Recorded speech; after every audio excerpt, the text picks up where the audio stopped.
భారతదేశ వ్యాపార దిగ్గజం ముఖేష్ అంబానీ కుమారుడు అనంత్ అంబానీ వివాహానికి విశాఖవాసి చిరుకానుకను సిద్ధం చేశారు.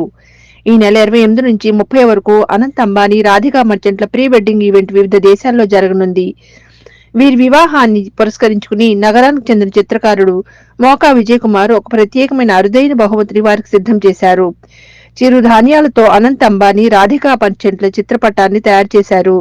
దాదాపు 10 రోజులు శ్రమించి వీరిరువురు చిత్రపటాన్ని మిల్లెట్స్ తో ఎంతో సుందరంగా తీర్చిదిద్దారు. త్వరలో ఈ చిత్రపటాన్ని అనంత్ అంబానీకి పంపనున్నట్లు ఆయన తెలిపారు.